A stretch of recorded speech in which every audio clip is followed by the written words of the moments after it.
My last two samurai game reviews were on two of the largest samurai strategy games on the market. However, now I want to make a shift to a lesser known samurai game. One that probably does the best job of making you feel like you are a samurai living during the Sengoku Jidai more than any other game set in feudal Japan. This is Way of the Samurai 3. Way of the Samurai is a series that has existed since the first game was released for the PlayStation 2 all the way back in 2002. Since then, 4 titles have been released, with the most recent coming out all the way back in 2011. I have always hoped for a 5th game to be made, although unfortunately it appears that the development team behind the series has since been disbanded, so unfortunately we will not be getting another title, at least anytime soon. Each game in the series is set throughout different periods of Japan.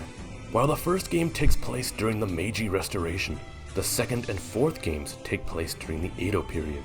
The only game in the series to be set during the Sengoku Jidai, Japan's age of warring clans, was Way of the Samurai 3, which got its initial release in 2008 and was available for both the PlayStation 3 and Xbox 360.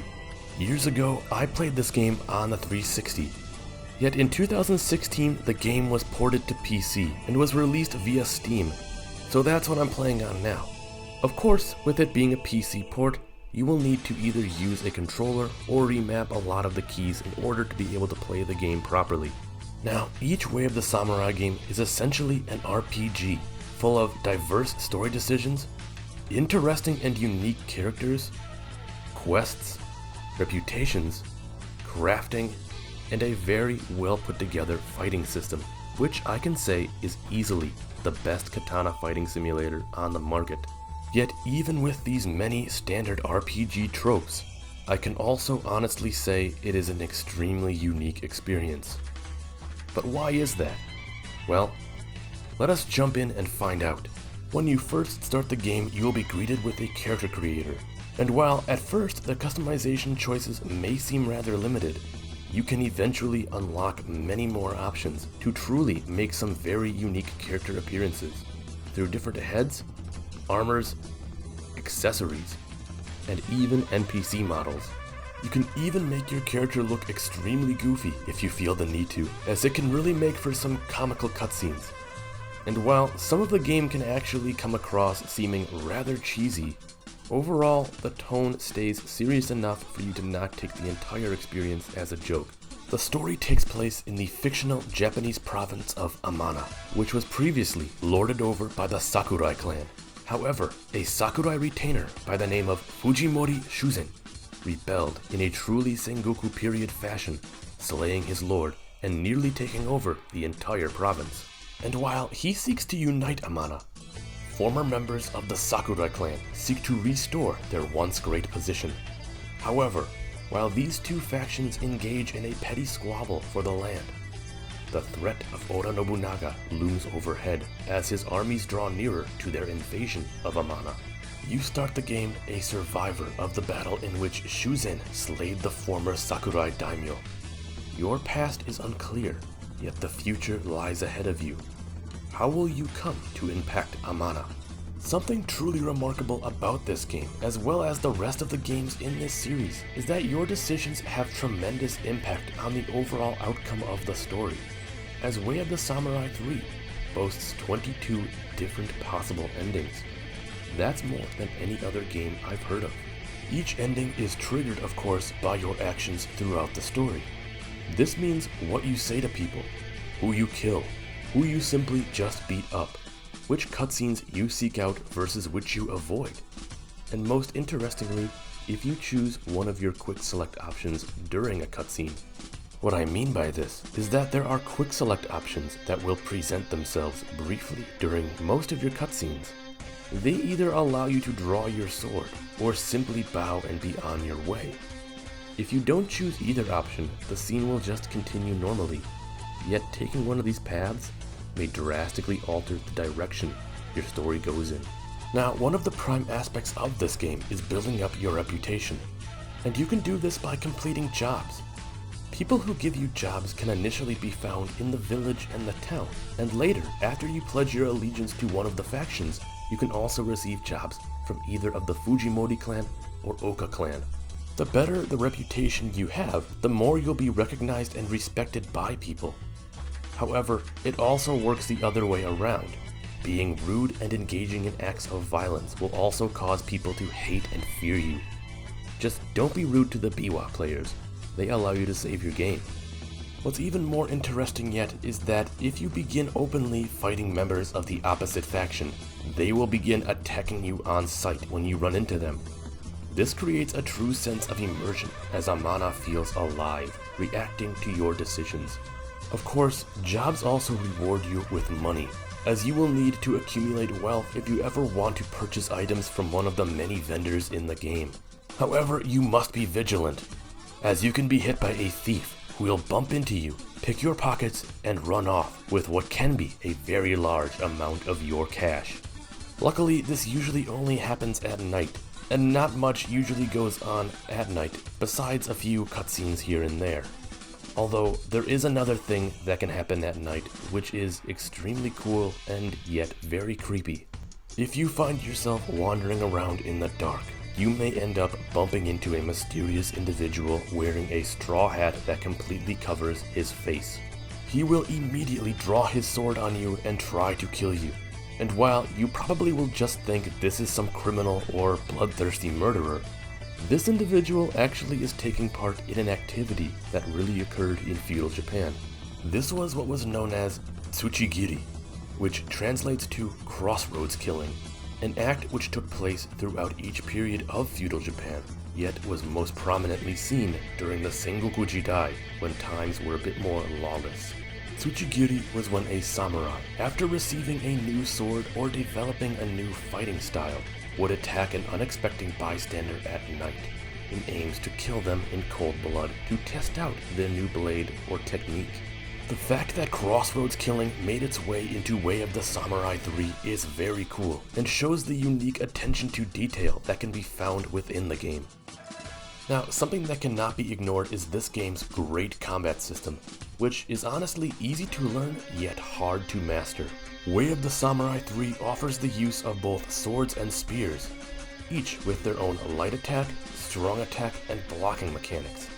However, what really gets interesting is that each sword comes with its own unique fighting style. Some stances are far more swift, while others are slow yet powerful, with dual wielding being one of the best ways to fight in the game once you unlock the ability to do so. Each stance comes with its own combos and counters, and timing can be key to ensuring you are able to successfully parry and return a strike at your enemy. In addition, each weapon comes with its own attack, defense, and durability stats.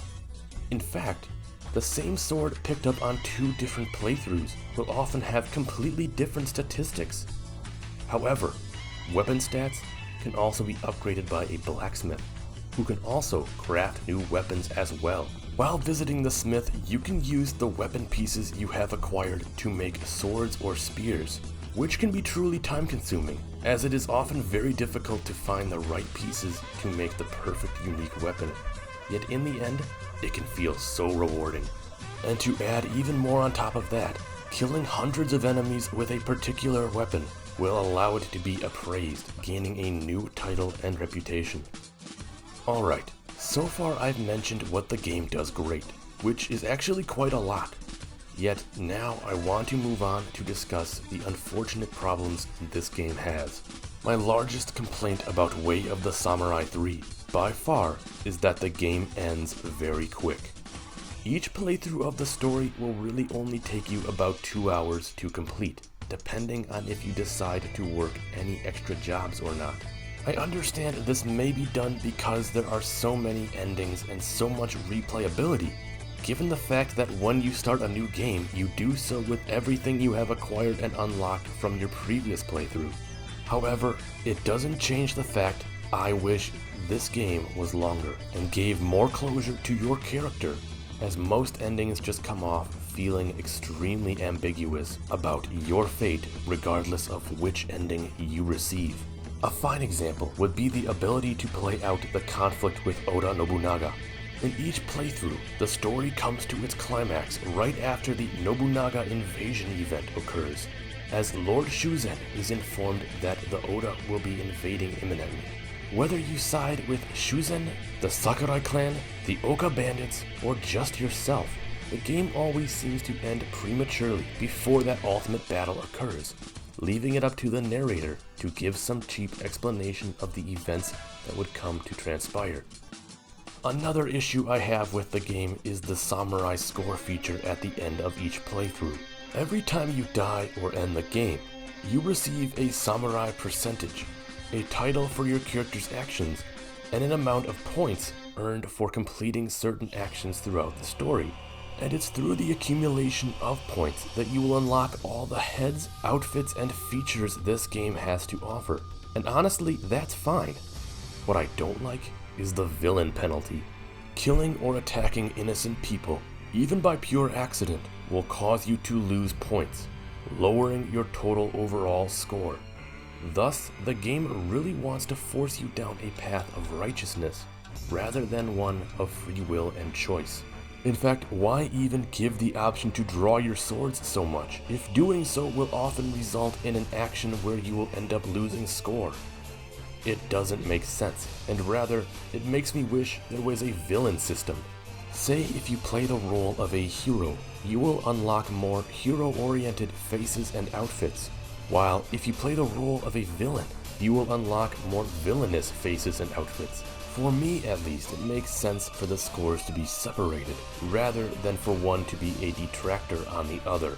All in all though, it doesn't end up mattering too much, because the point system can actually be easily exploited, allowing you to reach the max 10,000 possible points and unlock all the game has to offer.